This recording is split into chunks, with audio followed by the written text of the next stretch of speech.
when we have high union density, it also means that low-wage employers actually raise their wages to compete with the union employers.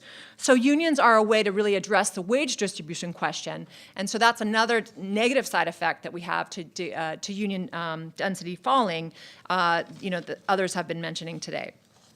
Okay, so I think I should wrap up by just saying that we know wages play a huge role in explaining explaining inequality in the U.S., and it affects inequality in several ways. So we have some policy tools to address it, and those can play a role. But the fact is, these policy tools are only as powerful as the social movements behind them, and they're really not. There's not policy to address these wage distribution questions and the maximum wage. And there's where I think we could really look to Occupy Wall Street for this more bolder social movements that we need to really address wage inequality.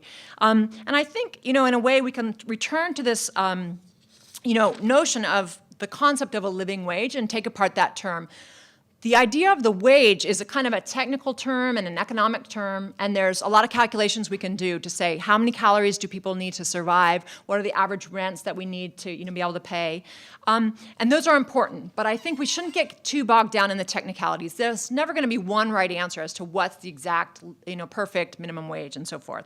I think we need to focus a lot more on the concept of living and what do we want our lives to be like? What should our world look like? And this is where I say we can look to Occupy Wall Street, because what we've really done, I think, what we've really seen Occupy Wall Street do is kind of combine these two elements. One is defensive struggles. Occupy Wall Street has been going out and doing strike support, defending people against foreclosures, really fighting to maintain the gains that we've made, but it's also insisted on this prefigurative notion to say what is the other world we want to have, to say what kind of world we want to build, and we will not be constrained by the current parameters of our two-party system or by our Wall Street economy or by Citizens United. We will not let that constrain us in thinking about the kind of world we want to build, where people really have the ability to grow their capacities to the best of their ability to take care of one another.